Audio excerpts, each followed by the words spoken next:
छाया अंगरक्षक का गुप्त ठिकाना, राजकुमारी का गुप्त आदेश और पुनर्जन्म। शुरुआत में रात के तीसरे पहर का गहरा सन्नाटा, पत्थरों पर पानी की बूंदों के टपकने की गूंज, टिप टिप टिप। पृष्ठभूमि में एक बहुत ही धीमा, रहस्यमयी, गंभीर और गहरा वायलिन बीजीएम। अंधकारमयी गुप्त सुरंग और बेहोश वीर।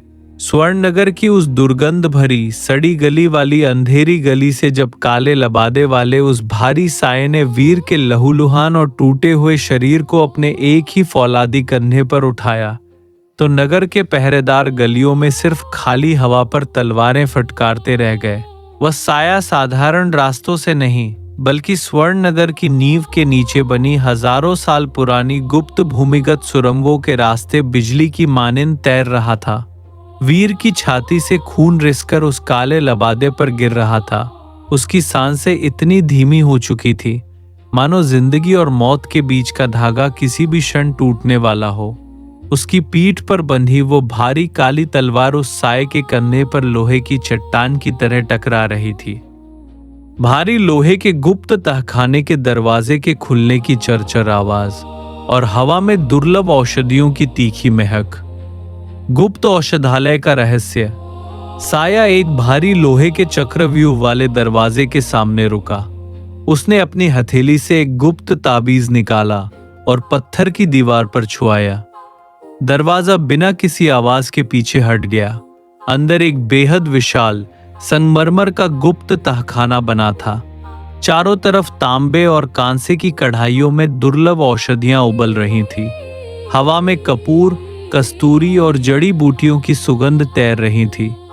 साये ने वीर को एक गर्म औषधीय जल से भरे पत्थर के विशाल कुंड के किनारे बिछे मखमली बिस्तर पर बहुत ही आहिस्ता से लिटा दिया। काले हुड के पीछे हटने की सरसराहट और एक गंभीर बुजुर्ग लेकिन फौलादी चेहरे का दिखना। उस साये ने अपने सिर से काला हुड पीछे हटाया। वो 60 वर्ष की उम्र का एक अत्यंत गंभीर, लोहे जैसी चौड़ी छाती और चेहरे पर तलवार के गहरे घाव वाला योद्धा था। उसकी आंखों में मानव स्तर के लेवल 5 वज्र प्राण की भयानक नीली हरी आभा चमक रही थी। वो कोई मामूली हत्यारा या डाकू नहीं था। वो था स्वर्णनगर की मुख्य राजकुमारी तारा का सबसे विश्वास पात्र और गुप्त निजी अंगरक्षक, छाया नायक कश्यप। कश्यप वीर के माथे पर हाथ रखकर नब्ज टटोलते हुए मन ही मन अचरज से, अद्भुत, सचमुच अविश्वसनीय। राजकुमार जयंत के 3 लेवल 3 बॉडीगार्ड्स और 50 सैनिकों के जहरीले वार सहने के बाद भी इस लड़के की रीढ़ की हड्डी और नाभि का प्राण सागर अभी भी खंडित नहीं हुआ है। राजकुमारी का अनुमान बिल्कुल सटीक था। ये लड़का कोई साधारण आवारा या चोर नहीं है। इसके शरीर के भीतर किसी प्राचीन महायोद्धा की चेतना धड़क रही है। रेशमी पर्दों के हिलने और हल्की पायल की छन छन आवाज, राजकुमारी तारा की गुप्त उपस्थिति, राजकुमारी का गुप्त आदेश और दासी का प्रवेश। तभी तहखाने के पिछले हिस्से के गुप्त झरोखे से एक रेशमी नकाब में ढकी आकृति की परछाई दिखाई दी। वह कोई और नहीं, स्वयं राजकुमारी तारा थीं। उन्होंने अपने चेहरे पर पतला पारदर्शी घूंघट डाल रखा था, लेकिन उनकी खूबसूरत और तीखी आंखें सीधे बिस्तर पर पड़े उस अचेत वीर पर टिकी थीं। उन्हें स्नान गृह का वह गर्म फौलादी और जादुई स्पर्श याद आ रहा था, जिसने उनकी आत्मा को भीतर तक झकझोर दिया था। राजकुमारी तारा पर्दे के पीछे से बहुत ही शांत और राजसी आवाज में, कश्यप, क्या ये जिंदा बचेगा?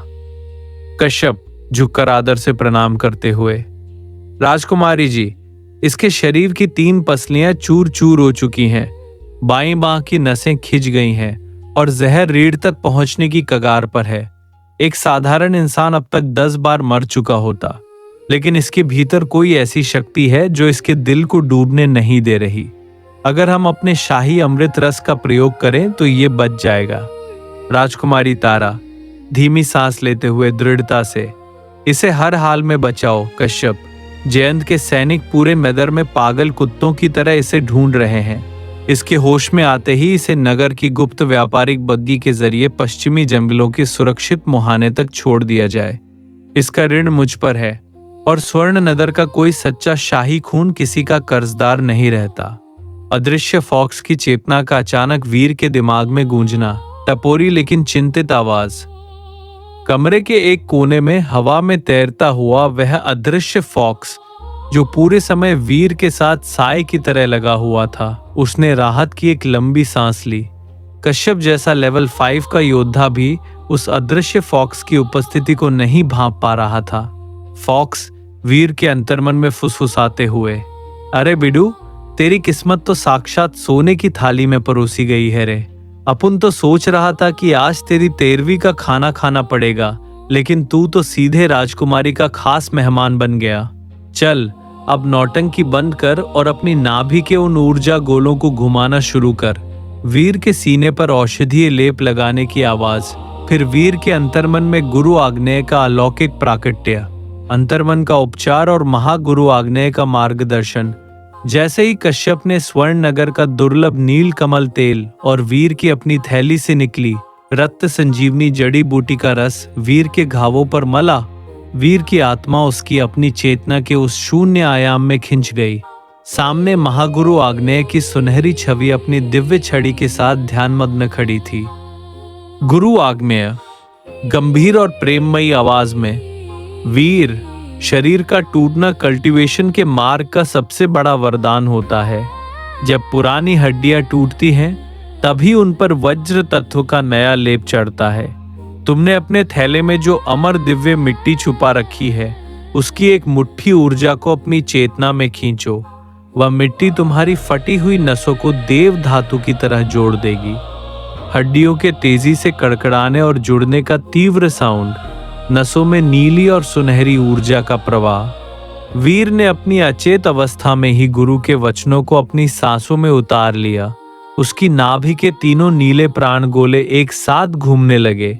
उसकी कमर की थैली में रखी उस अमर दिव्य मिट्टी से एक अलौकिक सुनहरी भाप निकली और वीर की त्वचा के रोम छिद्रों से भीतर समा गई।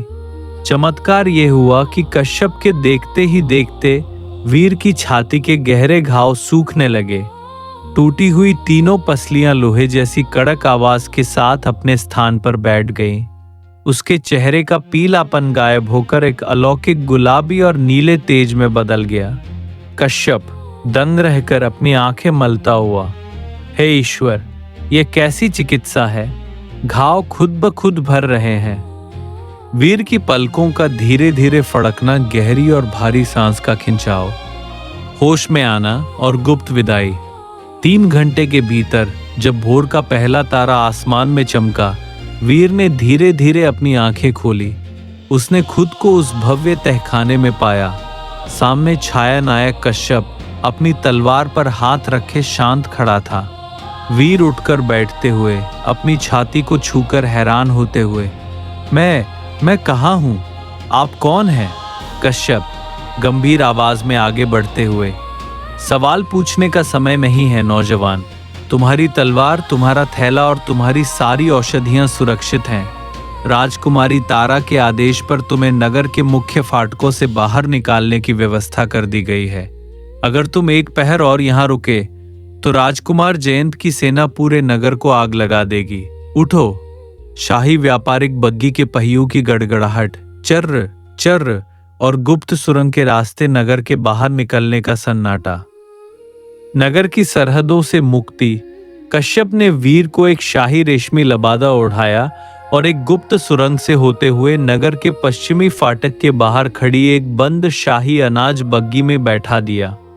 पहरेदारों ने राजकुमारी की मुहर देखकर बग्गी को बिना जांच के आगे जाने दिया। स्वर्ण नगर की 50 फीट ऊंची प्राचीरें अब पीछे छूट चुकी थीं। धीमी, गंभीर और अत्यंत सस्पेंसिव आवाज में वीर अब स्वर्ण नगर की सीमाओं से पूरी तरह बाहर, वापस उस विशाल और प्राचीन पश्चिमी महाजंगल के सुरक्षित मुहाने पर पहुंच चुका था। उसकी पीठ पर वही भारी काली तलवार थी और थैले में वो अमर दिव्य मिट्टी, औषधियां और वो रहस्यमयी अंडा सुरक्षित थे। अब वीर अपने उस बंजर आंतरिक आयाम में जाकर अमर दिव्य मिट्टी को कैसे बिछाएगा, और जब वो गुरु आग्नेय का दिया हुआ अमर ऊर्जा वृक्ष का बीज रोपेगा तो उसकी चेतना की उस सूनी दुनिया में कौन सा पहला दिव्य चमत्कार जन्म लेगा। एपिसोड 22, आंतरिक आयाम में जीवन का अंकुर, अमर ऊर्जा वृक्ष और रहस्यमयी अंडे की पहली दरार। शुरुआत में बहुत ही शांत, गहरा और शीतल हवा का झोंका। शू, पश्चिमी जंगल की पत्तियों की धीमी सरसराहट। पृष्ठभूमि में एक अलौकिक, दिव्य और जादुई बांसुरी का संगीत। पश्चिमी जंगल का शांत कोना। राजकुमारी तारा की गुप्त शाही व्यापारी बग्गी के जरिए स्वर्णनगर के खूनी चक्रव्यूह से सुरक्षित बाहर निकलकर वीर अब पश्चिमी महाजंगल की शांत और घनी वादियों में वापस आ चुका था। छाया नायक कश्यप के औषधीय लेप और अमर दिव्य मिट्टी की सूक्ष्म ऊर्जा से वीर की तीनों टूटी हुई पसलियां और फटी हुई नसें चमत्कारिक रूप से जुड़ चुकी थी। जंगल के एक विशाल खोखले देवदार के तने के भीतर वीर ने अपना सुरक्षित ठिकाना बनाया। उसके सामने जमीन पर फैली थी स्वर्णनगर से लाई गई वह अमर दिव्य मिट्टी, 4 दुर्लभ औषधियां, 50 उच्च स्तरीय ऊर्जा पिल्स और वह फुटबॉल के आकार का सुनहरी लकीरों वाला रहस्यमयी अंडा। फॉक्स के हवा में गुलाटी मारने और अपनी मूंछों पर ताव देने का साउंड। फॉक्स वीर के कंधे पर मटकते हुए टपोरी और खुशमिजाज अंदाज में, अरे वाह रे मेरे शेरू, क्या बच के निकला है रे तू। अपुन तो डर गया था कि उस जयंत के चाबुक तेरी खाल खींच लेंगे, लेकिन तू तो सीधे राजकुमारी के दिल में अपनी जगह बना आया। चल अब बहुत हो गया आराम। वो गुरुदेव का दिया हुआ अमर ऊर्जा बीज निकाल और अपनी चेतना के भीतर कूद जा। वीर मुस्कुराते हुए गहरी सांस लेकर, हाँ फॉक्स, अब समय आ गया है कि इस खाली दुनिया को एक असली दुनिया बनाया जाए। वीर के पद्मासन में बैठने, गहरी सांस खींचने, इनहेल और दिव्य प्रकाश के साथ चेतना के शून्य आयाम में प्रवेश और दिव्य मिट्टी का विस्तार। वीर ने अपनी आंखें बंद की और पद्मासन में बैठ गया। उसकी नाभि के तीनों नीले प्राण गोले तेजी से घूमे और उसकी चेतना सीधे उसके आंतरिक आयाम, इनर सोल रेल्म में उतर गई। वही अनंत, भूरा और अंधकार में शून्य आकाश। लेकिन इस बार वीर खाली हाथ नहीं था। वीर ने अपनी आत्मिक शक्ति से बाहर रखी उस अमर दिव्य मिट्टी की ऊर्जा को खींचकर अपने पैरों के नीचे के धरातल पर छिड़कना शुरू किया। जमीन के भीतर से सुनहरी रोशनी के फूटने, पत्थरों के कांपने और हरी घास के तेजी से उगने का जादुई साउंड। Nature growth. जैसे ही उस अमर दिव्य मिट्टी का पहला कण उस बंजर धरातल से टकराया, एक महाचमत्कार हुआ। उस वीरान जमीन के भीतर से सुनहरी और हरी तरंगे फूट पड़ी। देखते ही देखते हजारों मील तक फैला वह सूखा मैदान हरी, मखमली और औषधीय घास से ढक गया।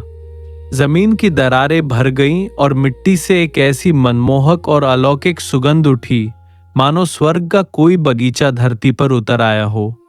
उस शून्य आयाम का तापमान जो पहले बर्फ जैसा ठंडा था, अब एक सुखद बसंत की धूप जैसा खिल उठा। गुरु आग्नेय की सुनहरी छवि का प्रकट होना और वेदों के श्लोकों की गूंज।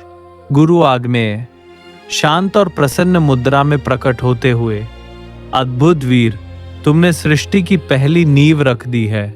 अमर दिव्य मिट्टी ने तुम्हारी चेतना की भूमि को जीवित कर दिया है। अब इस धरा के ठीक केंद्र में उस अमर ऊर्जा वृक्ष के बीज, सीड ऑफ इमॉर्टल ची ट्री को स्थापित करो। वीर हाथ जोड़कर श्रद्धा से, जो आज्ञा गुरुदेव। बीज को जमीन में रोप में, फिर जमीन के फटने और एक विशालकाय वृक्ष के आसमान छूने की गड़गड़ाहट। Mighty tree sprouting. अमर ऊर्जा वृक्ष का जन्म और ब्रह्मांडीय ऊर्जा का प्रवाह। वीर ने उस हरे सुनहरे बीज को अपने हाथों में लिया और उस हरी भूमि के ठीक बीचों बीच एक छोटा सा गड्ढा बनाकर उसे रोप दिया। वीर ने अपनी नाभि से एक नीली ऊर्जा की धार उस बीज पर डाली। अगले ही पल जमीन में एक भयानक कंपन हुआ। उस बीज से एक सुनहरी कोपल फूटी और देखते ही देखते वो कोपल 1 सेकंड में 10 फीट, 20 फीट और फिर 500 फीट ऊंचे एक विशालकाय अलौकिक अमर ऊर्जा वृक्ष में बदल गई। उस वृक्ष की छाल सोने जैसी चमक रही थी।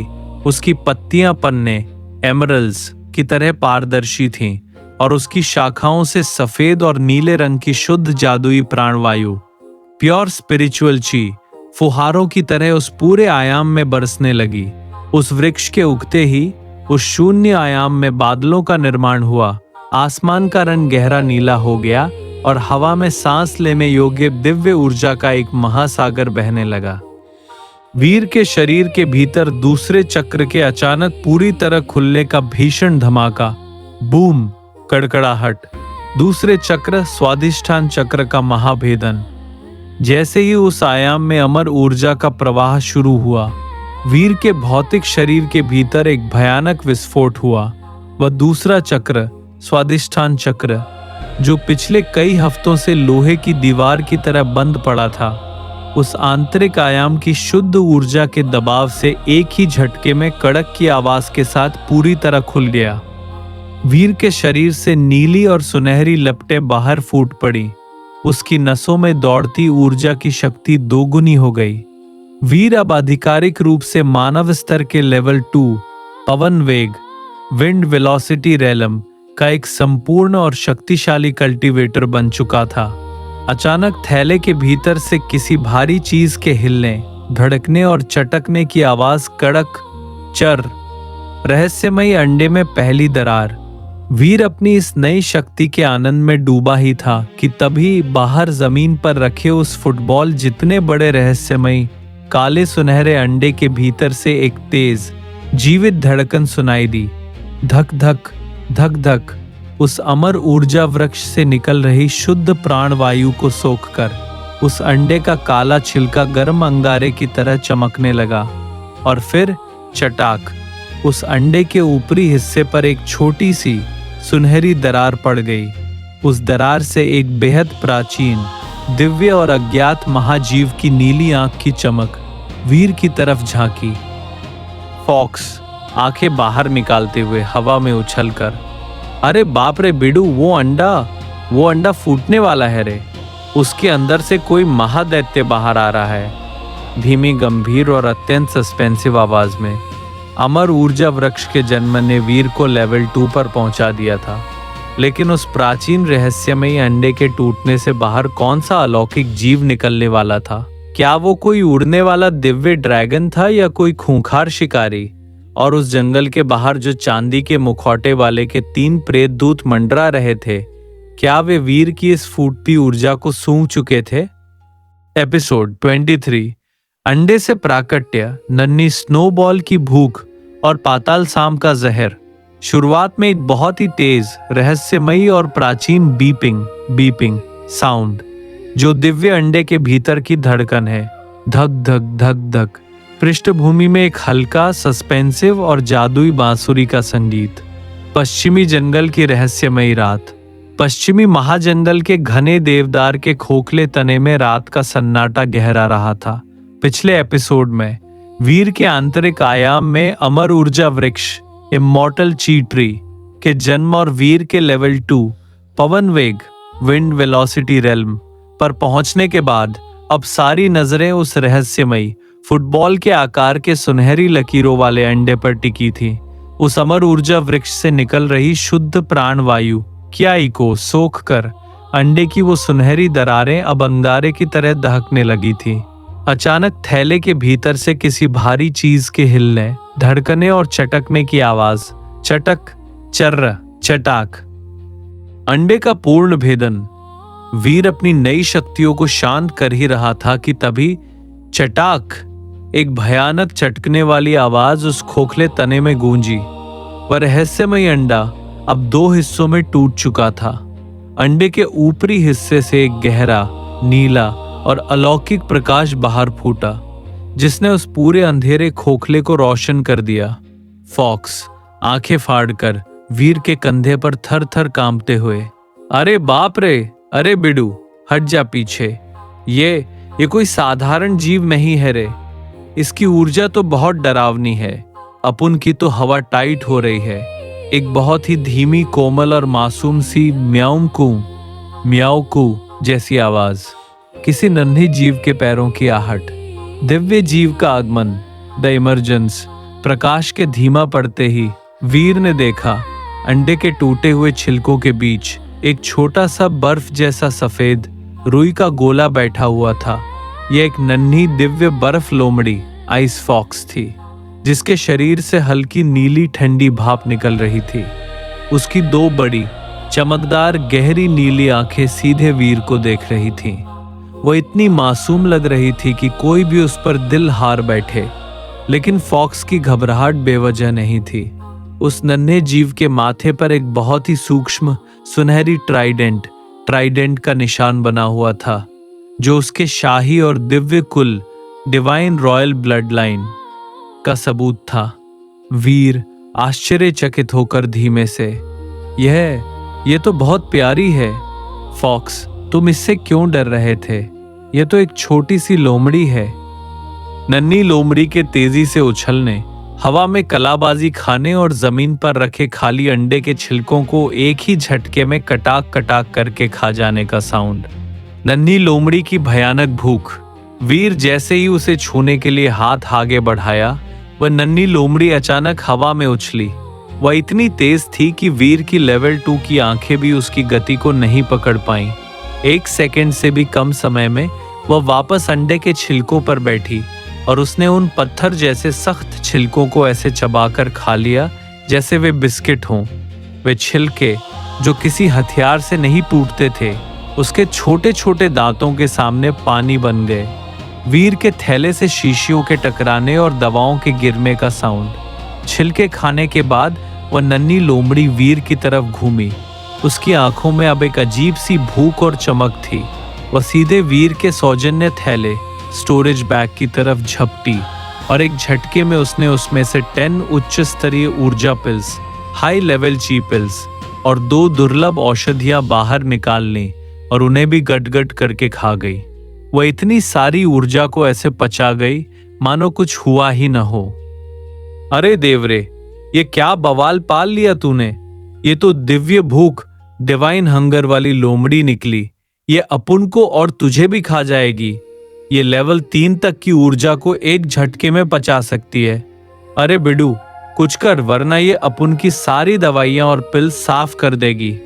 वीर के थैले को बचाने के लिए नन्ही लोमड़ी को पकड़ने की कोशिश कर में और नन्ही लोमड़ी के हाथ से फिसलकर गुफा से बाहर भागने का साउंड। हश, जूश, फॉक्स की घबराई हुई म्याऊं, नन्ही लोमड़ी का भागना और पाताल सांप का हमला। वीर ने उस नन्ही भूख की पोटली को पकड़ने की कोशिश की, लेकिन वो उसके हाथ में आने से पहले ही एक सफेद बिजली की तरह उछली और उस खोखले तने के छेद से बाहर रात के अंधेरे जंगल में भाग गई। वो सीधे उस झील की तरफ गई थी जहां वीर ने पहले रेत मगरमच्छ सैंड क्रोकोडाइल से लड़ाई की थी। वीर और फॉक्स दोनों उसके पीछे भागे, लेकिन जैसे ही वे झील के किनारे पहुंचे, उन्होंने देखा वो नन्ही लोमड़ी एक विशाल काले और जहरीले पाताल सांप अबिसल वाइपर के फन के सामने खड़ी थी, जो मानव स्तर के लेवल 3 का एक खूंखार शिकारी था। वीर चिल्लाते हुए काली तलवार निकालते हुए, नहीं, उसे छोड़ दो। सांप के भयानक फुंकार, हिस्सस और उसके मुंह से काले जहर की बौछार का साउंड। स्प्लॉश, पाताल सांप का जहरीला हमला। इससे पहले कि वीर कुछ कर पाता, उस पाताल सांप ने अपनी भयानक फुंकार छोड़ी और अपने काले जहरीले फन को उस नन्ही लोमड़ी की तरफ मारा। सांप ने अपने मुंह से काले जहर की एक बौछार उस पर छोड़ दी, जो किसी भी लेवल 2 के योद्धा को 1 सेकंड में पिघला सकती थी। वीर का दिल दहल गया, लेकिन वह नन्ही लोमड़ी, वह टस से मस नहीं हुई। उसने बस अपनी छोटी सी नाक सिकोड़ी और अपने माथे के ट्राइडेंट के निशान को चमकाया। नन्ही लोमड़ी के मुंह से एक छोटी सी लेकिन भयानक बर्फ तोप, आइस कैनन जैसी आवाज, फूश, और फिर सब कुछ 1 सेकंड में जमने का cracking sound. Crack crack freeze. नन्ही लोमड़ी का बर्फानी वार, डिवाइन आइस अटैक।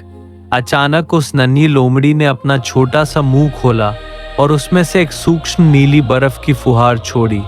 वह फुहार जैसे ही उस काले जहर से टकराई, वह जहर हवा में ही काले बर्फ के पत्थरों में बदल गया। और वह फुहार यहीं नहीं रुकी, वह सीधे जाकर उस 20 फीट लंबे पाताल सांप के फन से टकराई, देखते ही देखते वो विशाल खूंखार सांप एक सेकंड में बर्फ के एक बेजान सफेद पुतले में बदल गया, जिसकी आंखें अभी भी हैरानी से फटी की फटी रह गई। पूरा झील का किनारा एक ठंडे नीले कोहरे में ढंग गया। वीर और फॉक्स दोनों हक्के बक्के खड़े थे। लेवल 2 के वीर ने कभी सपने में भी नहीं सोचा था कि वह नन्हा सा रुई का गोला एक लेवल 3 के खूंखार शिकारी को एक झटके में बर्फ का पुतला बना देगा। वीर के चेहरे पर एक अजीब सी चमक और डर दोनों एक साथ थे। धीमी कोमल म्याऊं आवाज, नन्ही लोमड़ी के वापस वीर के कंधे पर उछलकर बैठने और अपनी पूंछ से उसका गाल सहलाने का साउंड, गंभीर सस्पेंसिव और रोमांचक आवाज में। नन्ही स्नोबॉल, जिसे वीर ने प्यार से पुकारा, ने अपनी दिव्य शक्ति दिखा दी थी। लेकिन क्या उसकी ये भूख वीर को कंगाली के कगार पर ले आएगी? और उस जंगल के बाहर जो चांदी के मुखौटे वाले के 3 प्रेत दूत अभी भी वीर की फूटती ऊर्जा को सूंघ रहे थे। क्या वे इस नई बर्फानी शक्ति का एहसास कर चुके थे? क्या वीर इस दिव्य नन्ही लोमड़ी को काबू में रख पाएगा या उसकी भूख ही वीर के अंत का कारण बनेगी? प्रेत दूतों का खूनी जाल, स्नोबॉल का नया संसार और वज्र कवच का प्रलय। शुरुआत में बहुत ही तेज बर्फीली हवा की सनसनाहट, शू झील के जमे हुए पानी के चटकने की धीमी आवाजें और दूर आकाश से 3 भयानक तीखी चीलों जैसी चीखें। स्क्री स्क्री, पृष्ठभूमि में गहरा रोंगटे खड़े कर देने वाला थ्रिलर बीजीएम। झील के किनारे जमी हुई मौत और खतरे का साया। पश्चिमी महाजंगल की उस रहस्यमयी झील के किनारे पर 20 फीट लंबे उस लेवल 3 पाताल सांप की पूरी देह नीले बर्फ के एक बेजान पुतले में तब्दील हो चुकी थी। वीर अपनी भारी काली तलवार को थामे अपनी आंखों के सामने हुए इस चमत्कार को अविश्वास से देख रहा था। उसके कंधे पर बैठी वह नन्ही बर्फ के एक बेजान पुतले में तब्दील हो चुकी थी। वीर अपनी भारी काली तलवार को थामे अपनी आंखों के सामने हुए इस चमत्कार को अविश्वास से देख रहा था। उसके कंधे पर बैठी वह नन्ही बर्फ लोमड़ी स्नोबॉल अपनी छोटी गुलाबी जीभ से अपने पंजे चाट रही थी, मानो उसने किसी महादानव को नहीं बल्कि एक छोटे से कीड़े को खेल खेल में बर्फ बना दिया हो। लेकिन उस बर्फीली शांति को चीरते हुए अचानक जंगल का तापमान भयानक रूप से गिरने लगा। हवा में सड़े हुए शवों, जली हुई हड्डियों और काले गंधक की तीखी दुर्गंध फैल गई। बादलों के फटने की गड़गड़ाहट और 3 काले धुएं के बवंडरों का आसमान से जमीन पर गिरने का तीव्र साउंड। जूश, धड़ाम। चांदी के मुखौटे वाले के 3 प्रेत दूत, शैडो रेवेंस। अचानक आकाश के घने बादलों को चीरते हुए 3 विशाल काले धुएं से बने प्रेत दूत, शैडो फीन्स, सीधे झील के चारों ओर आ गिरे। ये कोई साधारण पक्षी या जानवर नहीं थे। ये उस चांदी के मुखौटे वाले महाशिकारी की लाठी से निकली लेवल 4 की प्रेत आत्माएं थी। उनके पंख काले खंजरों जैसे नुकीले थे। आंखों की जगह पर 2 जलते हुए खूनी अंगारे दहक रहे थे और उनके पंजों से काले रंग का संक्षारक एसिड, करोसिव वेनम, टपक रहा था जो जमीन पर गिरते ही पत्थरों को जलाकर धुआं निकाल रहा था। फॉक्स, वीर के दिमाग में खौफ से चीखते हुए, अरे बिडू, ये वही हैं, वो चांदी के मुखौटे वाले शिकारी के भेजे हुए यमदूत। ये उस अंडे की दिव्य ऊर्जा को सूंघते हुए यहाँ तक पहुंच गए। इनके हर वार में प्रेत जहर है। अगर इनका एक भी पंजा तेरी चमड़ी पर लगा तो तेरी आत्मा सड़ जाएगी। स्नोबॉल की हल्की गुर्राहट और वीर के अंतर्मन में गुरु आग्नेय का आदेश। स्नोबॉल का आंतरिक आयाम में स्थानांतरण। तीनों प्रेत दूतों ने अपनी खूनी निगाहें सीधे वीर के कंधे पर बैठी स्नोबॉल पर गड़ा दी।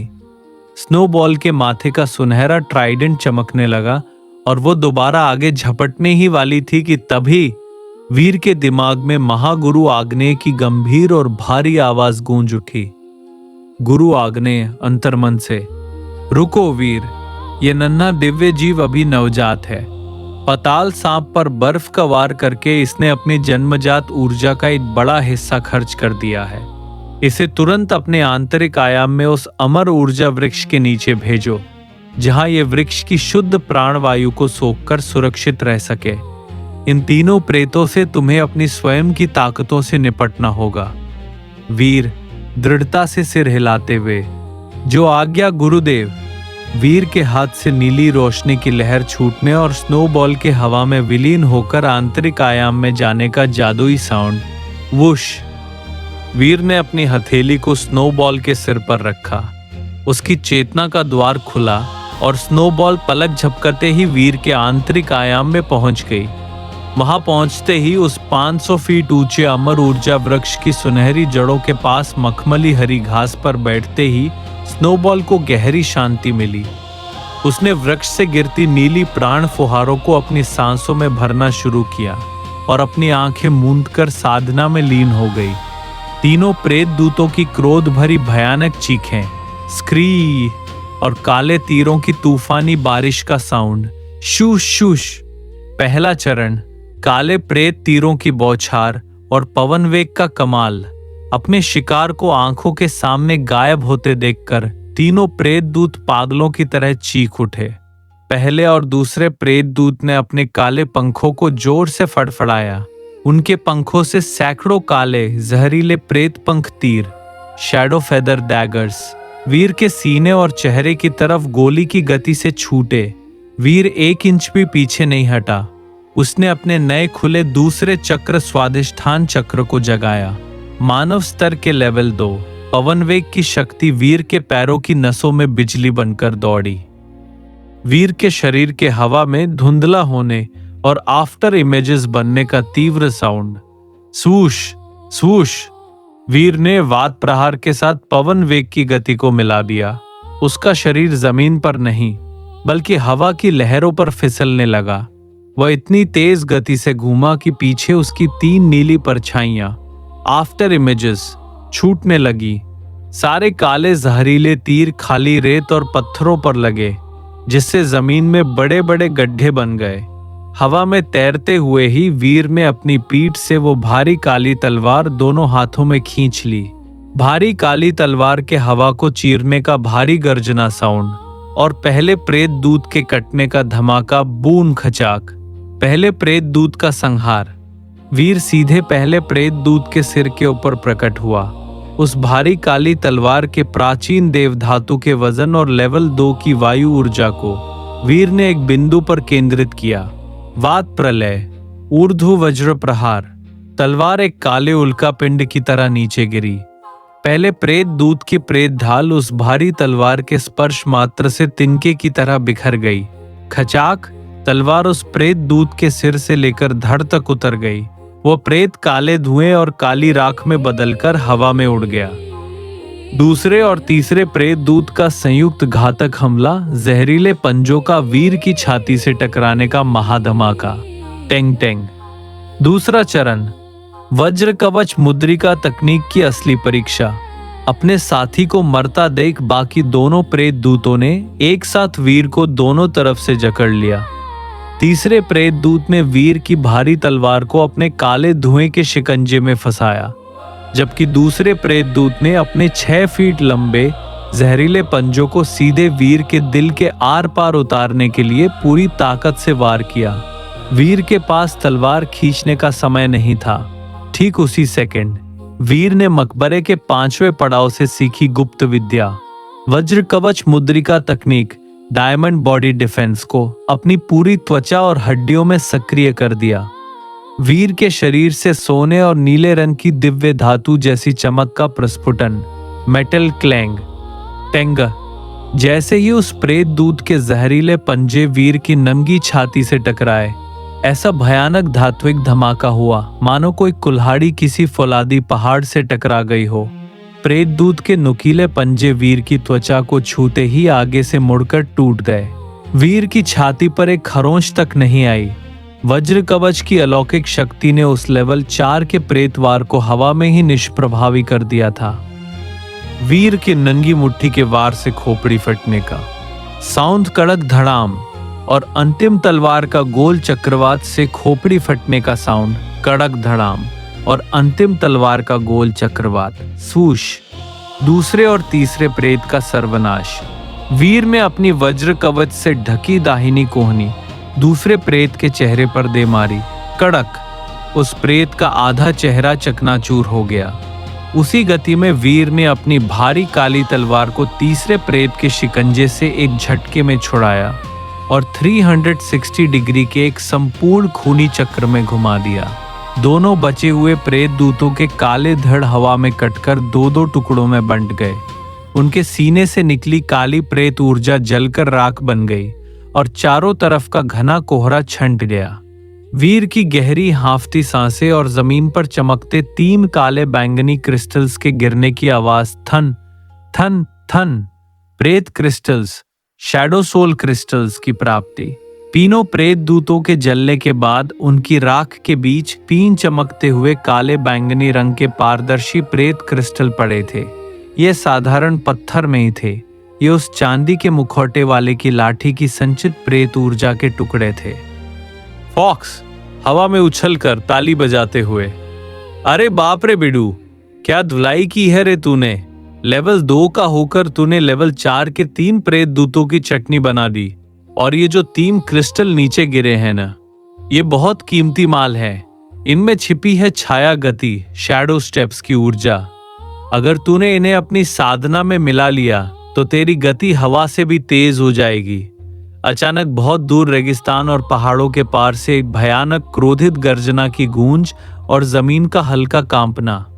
महाशिकारी का क्रोध और क्षितिज पर नया तूफान। वीर ने तीनों क्रिस्टल्स को अपनी थैली में डाला, लेकिन ठीक उसी पल मीलों दूर से उस चांदी के मुखौटे वाले शख्स की एक ऐसी भयानक कंपन पैदा करने वाली मानसिक चीख गूंजी जिसने पश्चिमी जंगल के सारे पक्षियों को आसमान में उड़ा दिया। उसके तीनों प्रेत दूत मारे जा चुके थे और अब उसे पता चल चुका था कि उसका शिकार पश्चिमी महाजंगल के इस छोर पर छिपा है। धीमी, गंभीर और सस्पेंसिव आवाज में चांदी के मुखौटे वाला महाशिकारी अब स्वयं अपनी कंकाल लाठी लेकर उस दिशा में बढ़ चुका था। दूसरी तरफ वीर के आंतरिक आयाम में अमर ऊर्जा वृक्ष के नीचे सो रही स्नोबॉल के शरीर में अचानक कौन सा नया रूप परिवर्तन होने वाला था। और क्या वीर उन 3 प्रेत क्रिस्टल्स की ऊर्जा से अपनी गति को उस मुखौटे वाले के बराबर ले जा पाएगा? छाया गति का गुप्त अवशोषण, स्नोबॉल का पहला रूप परिवर्तन और मुखौटे वाले का पदार्पण। शुरुआत में बहुत ही गंभीर, डरावना और तेज हवाओं का सीटी बजाता हुआ सन्नाटा। शूहू। जंगल के सूखे पत्तों पर कदमों की भारी, बिजली जैसी रफ्तार की पदचाप। पृष्ठभूमि में गहरा, रोंगटे खड़े कर देने वाला थ्रिलर और एक्शन बीजीएम। पश्चिमी महाजंगल की तल्ख रात और खतरे की उल्टी गिनती। झील के किनारे तीनों लेवल 4 के प्रेत दूतों को राख के ढेर में बदलने के बाद भी वीर के चेहरे पर जीत का कोई भाव नहीं था। हवा में अभी भी उस चांदी के मुखौटे वाले महाशिकारी की दूर से आई क्रोधित मानसिक चीख की गूंज तैर रही थी। वीर जानता था कि उस शिकारी को यहां तक पहुंचने में कुछ ही घंटों का समय लगेगा। वह कोई साधारण डाकू या जानवर नहीं था, बल्कि काल शक्तियों से लैस एक उच्च स्तरीय महाहत्यारा था। वीर तुरंत उसी विशाल, खोखले देवदार के तने के भीतर वापस लौटा और पद्मासन में बैठ गया। थैली से काले बैंगनी क्रिस्टल्स के निकलने की खनक और हवा में जादुई धुआं उठने का साउंड। छाया क्रिस्टल्स का अवशोषण और छाया दति, शैडो स्टेप्स का जागरण। वीर ने अपनी हथेली पर उन तीनों काले बैंगनी प्रेत क्रिस्टल्स को रखा। फॉक्स उसके कंधे पर बहुत ही सतर्क होकर बैठा था। फॉक्स गंभीर आवाज में, बिडू, वक्त बहुत कम है। वो मुखौटे वाला शैतान हवा को चीरता हुआ आ रहा है। इन तीनों क्रिस्टलों की काली अशुद्धियों को अपनी नाभि के नीले ऊर्जा गोलों से जलाकर केवल इनकी छाया गति की शुद्ध ऊर्जा को अपनी दोनों एड़ियों और पिंडलियों की नसों में उतार। वीर ने अपनी आंखें मूंदी। उसने वात प्रहार और अपने दूसरे चक्र की शक्ति से क्रिस्टलों को अपनी मुट्ठी में भींचा। कड़क, तीनों क्रिस्टल नीले बैंगनी चूर्ण में बदल गए। वीर ने गहरी सांस खींची। उन क्रिस्टलों से निकली धुएं जैसी ठंडी ऊर्जा वीर की दोनों टांगों की 72 मुख्य नसों में बिजली की तरह उतर गई। वीर के पैरों की मांसपेशियां एक पल के लिए काली और नीली लपटों से घिर गई। उसके पैरों का भार इतना हल्का हो गया मानो वो हवा के एक अदृश्य झोंके पर खड़ा हो। आंतरिक आयाम के भीतर से एक दिव्य अलौकिक नीले प्रकाश का महाविस्फोट, एक नन्ही लेकिन गर्जना भरी गूंज, रॉर चर्प। आंतरिक आयाम में महाचमत्कार, स्नोबॉल का पहला रूप परिवर्तन। तभी वीर की चेतना के आंतरिक आयाम में एक भीषण जादुई हलचल हुई। उस 500 फीट ऊंचे अमर ऊर्जा वृक्ष की सुनहरी छांव में बैठी नन्ही स्नोबॉल ने उन 10 ऊर्जा पिल्स, औषधियों और वृक्ष की असीम प्राणवायु को पूरी तरह पचा लिया था। स्नोबॉल का नन्हा शरीर हवा में तैरने लगा। उसके माथे का वह सुनहरा ट्राइडेंट सूर्य की तरह चमक उठा। देखते ही देखते स्नोबॉल का रुई जैसा नन्हा आकार बदला। वह अब एक साधारण नन्ही लोमड़ी नहीं रही थी। उसकी पीठ पर नीली पारदर्शी बर्फ की 2 छोटी और बेहद खूबसूरत पंखुड़ियां, आइस विंग्स उगाई। उसकी पूंछ एक से बढ़कर 3 हो चुकी थी। तीनों पूंछों के सिरे नीली बर्फीली आग से धधक रहे थे। उसकी नीली आंखों में अब एक प्राचीन दिव्य हिम सम्राज्ञी, डिवाइन फ्रॉस्ट एम्प्रेस का शाही तेज था। वह अब मानव स्तर के लेवल 3 के शिखर पर पहुंच चुकी थी। स्नोबॉल के आंतरिक आयाम से बाहर कूदने, हवा में बर्फ की फुहार उड़ाने और वीर के कंधे पर बैठने का साउंड। एक नीले प्रकाश के साथ स्नोबॉल वीर के आंतरिक आयाम से बाहर निकली और सीधे उसके कंधे पर आ बैठी। उसके शरीर से उठती शीतल, पवित्र ऊर्जा ने वीर के पैरों में समाई छाया क्रिस्टल की कड़वाहट को एक झटके में शांत कर दिया। वीर ने अपनी आंखें खोली। उसकी दाहिनी आंख में नीली वात ऊर्जा और बाईं आंख में काली छाया गति की चमक थी। वीर स्नोबॉल के सिर पर हाथ फेरते हुए मुस्कुराकर, शाबाश स्नोबॉल, तुम समय पर तैयार हो गई हो। अचानक पूरे जंगल का तापमान 0 से नीचे चले जाना, जमीन के फटने की भयानक आवाज और पेड़ों के चर चर करके टूटने का साउंड, चांदी के मुखौटे वाले का खौफनाक पदार्पण। ठीक उसी क्षण उस खोखले तने के बाहर का पूरा आकाश काले और जामुनी बादलों से ढक गया। हवा इतनी सर्द हो गई कि पेड़ों की हरी पत्तियां काली पड़कर झड़ने लगी। धड़ाम, देवदार का वह विशाल तना हवा में उड़कर चकनाचूर हो गया। वीर ने छाया गति का एक हल्का सा झटका दिया और पलक झपकते ही 20 फीट पीछे एक सपाट चट्टान पर जाकर खड़ा हो गया। सामने धुएं और टूटे हुए मलबे के बीच से वह साया बाहर निकला। वही काला लबादा, चेहरे पर वही भयानक चांदी का मुखौटा और हाथ में वही कंकाल जैसी जादुई लाठी। उसकी लाठी के सिरे पर लगा काला रत्न खूनी लाल रंग में धड़क रहा था। उस मुखौटे वाले की आंखों से निकलती जामुनी लपटें सीधे वीर की छाती पर टिक गईं। लाठी के जमीन पर टकराने का भारी नाद, ठक, और मुखौटे के पीछे से एक बेहद भारी गूंजती और क्रूर आवाज। चांदी के मुखौटे वाला दांत पीसते हुए सर्द और कड़कती आवाज में, तो तू ही है वो कीड़ा जिसने मेरे मकबरे के 7 तालों को लूटा, मेरे दिव्य अंडे को चुराया और मेरे 3 प्रेत दूतों को भस्म किया। तेरी हिम्मत की दाद देनी होगी लड़के, लेकिन आज तेरी ये सांसें, तेरी ये आंखें और वो 3 पूंछों वाला बर्फानी जीव, सब कुछ इस लाठी की खुराक बनेगा। फॉक्स अदृश्य रूप में वीर के कान में कांपते हुए, अलर्ट हो जा बिडू, ये शैतान मानव स्तर के लेवल 4 के शिखर, पीक लेवल 4 फैंटम कोर पर बैठा है। इसकी लाठी में प्रेत जाल है, जरा सी चूक हुई तो सीधे यमराज के दर्शन होंगे। वीर अपनी भारी काली तलवार को दोनों हाथों से तानते हुए शांत और निडर आवाज में, मकबरा किसी के बाप की जागीर नहीं होता, शिकारी जो अपनी मेहनत और सच्चाई से पड़ाव पार करता है, खजाना उसी का होता है। तूने रेगिस्तान से यहाँ तक आकर अपनी मौत का रास्ता खुद चुना है। मुखौटे वाले की लाठी के घूमने की भयंकर सनसनाहट और काले ड्रैगन्स के फुफकारने का साउंड, रोर, युद्ध का आरंभ, काले प्रेत सर्पों का महाआक्रमण। मुखौटे वाले ने अपनी कंकाल लाठी को हवा में गोल घुमाया। लाठी के काले रत्न से जामुनी और काले धुएं के 3 विशालकाय 30-30 फीट लंबे प्रेत सर्प, शैडो ड्रेक्स बाहर निकले और जमीन को चीरते हुए सीधे वीर की गर्दन की तरफ लपके। वीर ने अपनी छाया गति को सक्रिय किया। वीर का शरीर 1 सेकंड में 3 दिशाओं में धुंधला होकर गायब हो गया। प्रेत सर्प उस चट्टान से टकराया और चट्टान बारूद की तरह उड़ गई। हवा में प्रकट होते ही वीर ने स्नोबॉल को इशारा किया। स्नोबॉल ने अपनी 3 पूंछों को फैलाया और अपने मुंह से परम हिम चक्रवात एब्सोल्यूट फ्रॉस्ट ब्लिजर्ड छोड़ दिया। उस बर्फीले तूफान ने तीनों प्रेत सर्पों को हवा में ही जमाकर बर्फ के खंभों में बदल दिया। उसी क्षण वीर अपनी भारी काली तलवार के साथ आकाश से सीधे उस मुखौटे वाले के सिर पर वात प्रलय अष्टदिशा प्रहार लेकर टूट पड़ा। तलवार और कंकाल लाठी के टकराने का कान फाड़ देने वाला महाविस्फोट, बूम, चिंगारियों का बवंडर, धीमी गंभीर और सस्पेंसिव आवाज में। हवा में देव धातु की भारी काली तलवार और उस कंकाल लाठी की भयानक टक्कर हुई। दोनों की ताकतों के टकराव से पूरा पश्चिमी जंगल कांप उठा। लेकिन क्या वीर और स्नोबॉल की यह संयुक्त ताकत उस लेवल 4 के महाशिकारी के अंतिम जादुई चक्रव्यूह को तोड़ पाएगी? मुखौटे के पीछे छिपा वो असली चेहरा किसका था? एपिसोड 26, गुरु की दिव्य आभा, तारे के टूटने का ब्रह्मांडीय रहस्य और पहले स्टार शार्ड की खोज।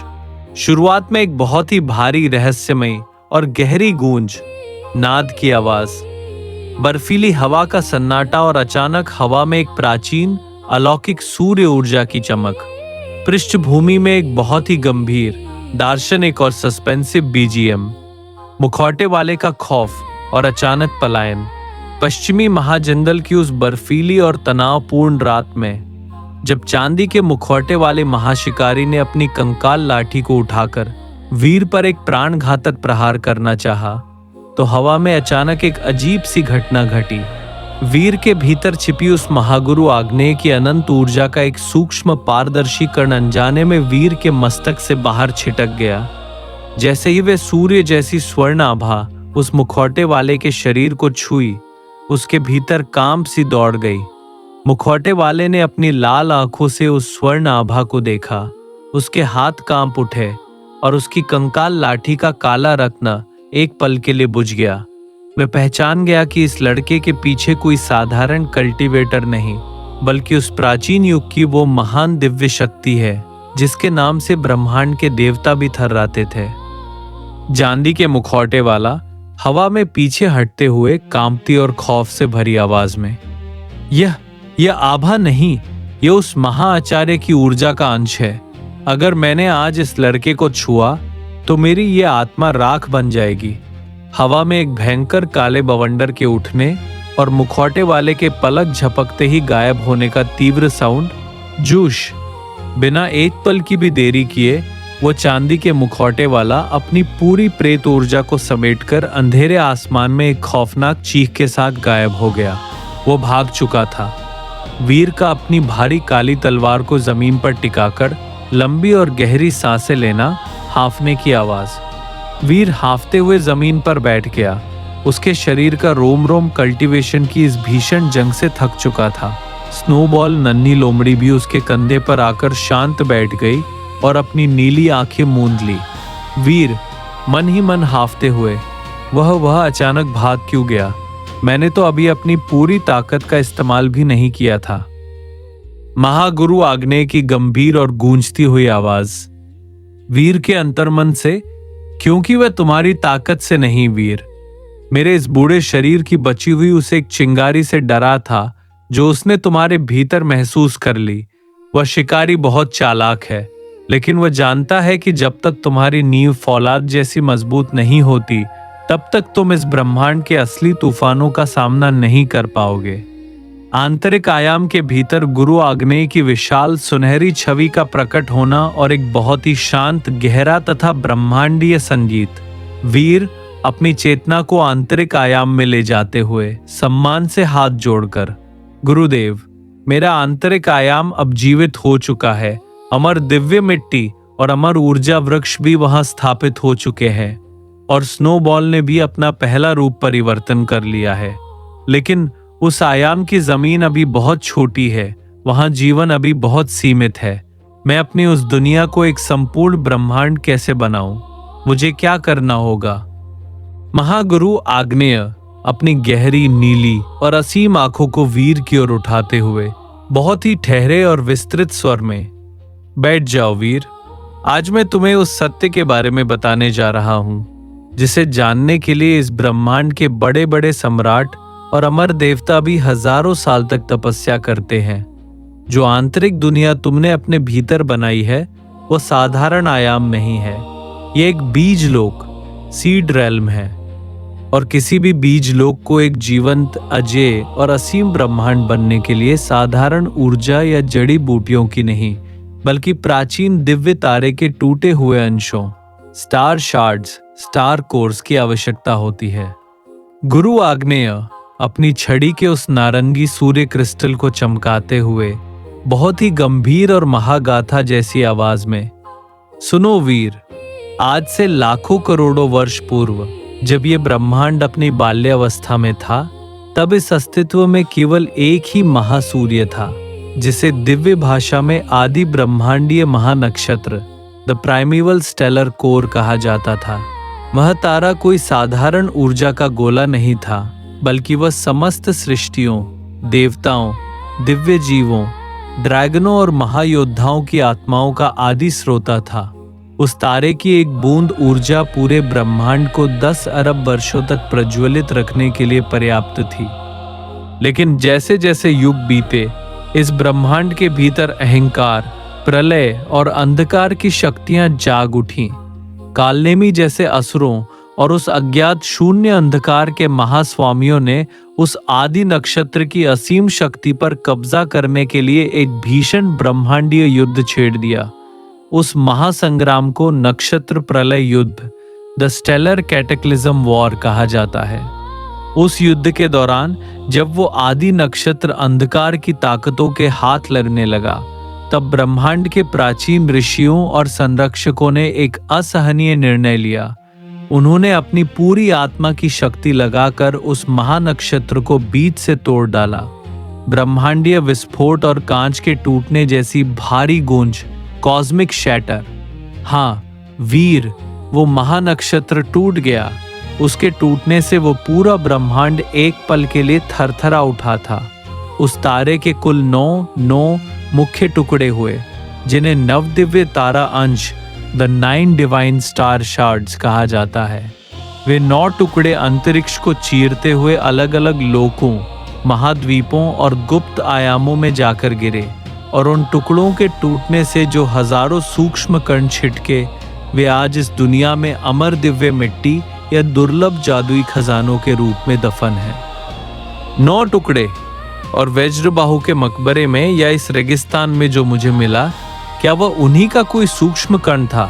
महागुरु आग्नेय सिर हिलाते हुए, बिल्कुल वीर, जो अमर दिव्य मिट्टी तुमने उस मकबरे से हासिल की, वो असल में उस पहले तारे के एक टुकड़े की धूल मात्र है।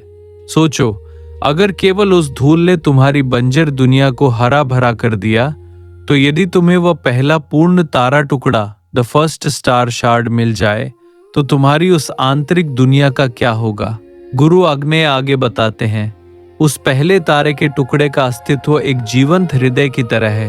वो मृत नहीं है, वो सांस लेता है। जिस भी आयाम या दुनिया में वो टुकड़ा स्थापित हो जाता है, वहां समय की गति, ऊर्जा का घनत्व और जीवन की उत्पत्ति 100 गुना तेज हो जाती है। उस टुकड़े के भीतर से प्राचीन जिन्नों, सेलेस्टियल जिन्स, स्पिरिट्स, दिव्य ड्रैगनों और उच्च स्तरीय आत्माओं का स्वतः प्रस्फुटन होने लगता है। आने वाले समय में जब कालनेमी की वह 30 लाख सैनिकों की काली आंधी और वे उच्च स्तरीय महाराक्षस इस दुनिया पर प्रलय बनकर टूटेंगे, तो तुम्हारी फौलादी तलवार अकेली नहीं होगी। तुम्हारी उस आंतरिक दुनिया से निकले वे दिव्य जिन्न और महायोद्धा तुम्हारे साथ युद्ध के मैदान में खड़े होंगे। वीर, आंखों में एक नई चमक और संकल्प के साथ, गुरुदेव, मुझे बताइए, उस पहले तारे का वह टुकड़ा इस दुनिया में कहाँ मिलेगा? उसे खोजने के लिए मुझे कौन सी अग्नि परीक्षा पार करनी होगी? महागुरु आग्नेय अपनी छड़ी को जमीन पर टिकाते हुए एक रहस्यमयी मुस्कान के साथ, पहला टुकड़ा इस पश्चिमी महाजंगल की साधारण मिट्टी में नहीं है वीर।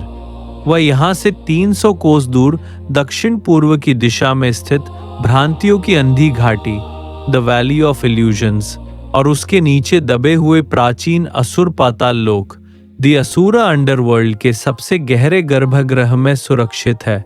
उस स्थान पर जाने के लिए तुम्हें अपनी छाया गति और दिव्य दृष्टि दोनों की पराकाष्ठा को साधना होगा, क्योंकि उस टुकड़े के चारों तरफ प्राचीन काल के वे मायावी रक्षक पहरा दे रहे हैं, जो इंसान के मन का सबसे बड़ा डर उसे दिखाकर उसकी आत्मा को खींच लेते हैं।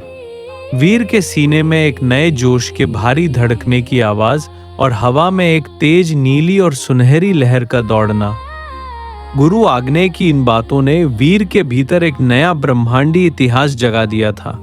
अब उसका लक्ष्य केवल स्वर्णनगर के राजकुमार से बदला लेना या डाकुओं को मारना नहीं था।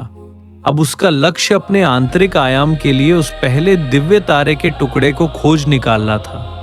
वीर ने अपनी भारी काली तलवार को पीठ पर कसा, अपनी नन्ही लोमड़ी स्नोबॉल को अपने कंधे पर संभाला और दक्षिण पूर्व की उन अनजान कोहरे से भरी पहाड़ियों की ओर अपने कदम बढ़ा दिए। धीमी, गंभीर और सस्पेंसिव आवाज में भ्रांतियों की उस अंधी घाटी में वीर का सामना किन भयानक मायावी ताकतों से होने वाला था? क्या वह उस पहले तारे के टुकड़े को हासिल करके अपनी दुनिया को और फैला पाएगा? और स्वर्णनगर में बैठा वो राजकुमार जयंत और गुप्तचर क्या वीर का पीछा छोड़ चुके थे? पिल्स रिफाइनिंग की शुरुआत, कांस्य भट्टी और पहले महीने की अंतहीन विफलताएं। शुरुआत में बहुत ही भारी, धीमी और लगातार धड़कती हुई तंदूर जैसी भट्टी की आवाज, धू धू धू धू, पृष्ठभूमि में एक बहुत ही गंभीर धैर्य की परीक्षा लेने वाला और सस्पेंसिव वायलिन बीजीएम। अंधी घाटी का त्याग और कल्टीवेशन की भट्टी। पश्चिमी महाजंगल के उस सन्नाटे में जहां वीर दक्षिण पूर्व की भ्रांतियों की अंधी घाटी की ओर अपने कदम बढ़ाने ही वाला था, अचानक महागुरु आग्नेय की अलौकिक और गूंजती हुई आवाज ने वीर के पैरों को जमीन पर जड़ दिया। गुरु आग्नेय वीर के अंतर्मन से अत्यंत गंभीर और कड़क आवाज में, रुक जाओ वीर, तुम जिस ताकत की तलाश में अंधी घाटी के अंधकार में उतरने जा रहे हो, वह कच्ची तलवार और बिना तपे हुए शरीर के लिए मृत्यु का द्वार है। जब तक तुम्हारी अपनी उंगलियों से उठी अग्नि उस कढ़ाई के तापमान को नियंत्रित करना नहीं सीख जाती, जब तक तुम्हारी अपनी पिल्स की खुशबू इस जंगल के पत्थरों को जीवन देना नहीं सीख जाती, तब तक कोई भी दिव्य तारा टुकड़ा तुम्हें महान नहीं बना सकता। आज से अगले 6 महीनों तक तुम्हारी ये दुनिया केवल एक ही रण क्षेत्र होगी, औषधि शोधन और पिल्स रिफाइनिंग का महाप्रशिक्षण कक्ष। एक प्राचीन भारी कांस की भट्टी ब्रॉन्ज कॉल्ड्रॉन के जमीन पर उतरने की गूंज, धड़ाम और सूखी लकड़ियों के चटकने की आवाज। वीर ने बिना एक शब्द कहे अपनी भारी काली तलवार को एक पुराने देवदार के पेड़ के सहारे टिकाया। उसके सामने गुरु आग्नेय के आंतरिक मार्गदर्शन से जमीन पर एक भारी 3 पायों वाली प्राचीन कांस्की की भट्टी प्रकट हुई।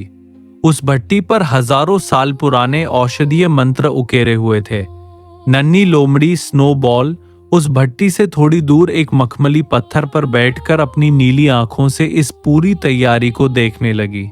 गुरु आग्नेय वीर के सामने अपनी सुनहरी छवि में प्रकट होकर भट्टी की तरफ इशारा करते हुए, सुनो वीर, एक महान पिल्स मास्टर, एल्केमिस्ट बनने का मार्ग तलवार चलाने से भी कहीं अधिक कठिन है। तलवार लोहे को काटती है, लेकिन पिल्स मनुष्य के भाग्य, उसकी नसों और उसकी आत्मा को नया रूप देती है। और इस महामार्ग का सबसे पहला और सबसे खौफनाक चरण है अपनी प्राण अग्नि को प्रज्वलित करना और उसे अपने शरीर के भीतर एक अखंड ज्योति के रूप में साधना। आज से तुम्हारे पहले महीने की कठोर परीक्षा शुरू होती है। पहला महीना, अग्नि को प्रज्वलित करने का खौफनाक संघर्ष और अंतहीन विफलताएं। गंभीर, धीमी और विस्तार से भरी आवाज में। पिल्स रिफाइनिंग का पहला महीना वीर के लिए किसी नरक से कम नहीं था। पिल्स बनाने के लिए सबसे पहले कल्टीवेटर को अपनी नाभि के भीतर छिपी उस प्राण ऊर्जा खियाई को घर्षण के जरिए बाहर खींचकर अपनी हथेली पर एक शुद्ध अग्नि की लौ में बदलना होता है। और यहीं से वीर की अंतहीन असफलताओं का सिलसिला शुरू हुआ। वीर की हथेली पर बार बार चिंगारियों के निकलने और तुरंत बुझ जाने का साउंड, पिट पिट पिट। पहला हफ्ता, पहला हफ्ता इसी कशमकश में बीता। वीर अपनी आंखें बंद करके पद्मासन में बैठ जाता। वो अपनी नाभि की सारी ऊर्जा को अपनी हथेलियों की ओर धकेलता। उसकी नसें तनाव से नीली पड़ जाती। उसके माथे से पसीने की धाराएं बहने लगती, लेकिन उसकी हथेली पर आग की एक छोटी सी लो जलने के बजाय केवल कुछ बेजान सी चिंगारियां निकलकर हवा में बुझ जाती। वीर हांफते हुए गुस्से और निराशा से अपनी मुट्ठी जमीन पर पटकते हुए, आखिर क्यों? मेरी ऊर्जा इतनी कमजोर क्यों है? मैं जितनी बार भी इसे हथेली तक लाता हूं, ये हवा में बिखर क्यों जाती है? गुरु आग्नेय शांत भाव से अपने हाथ पीछे बांधे खड़े होकर, क्योंकि तुम्हारी ऊर्जा में अभी संयम नहीं है वीर। तुम अपनी ऊर्जा को एक जंगली घोड़े की तरह दौड़ा रहे हो, जबकि कल्टीवेशन की अग्नि एक नदी के उस शांत पानी की तरह है जो गहरी हो तो चट्टान को भी चीर देती है। फिर से कोशिश करो।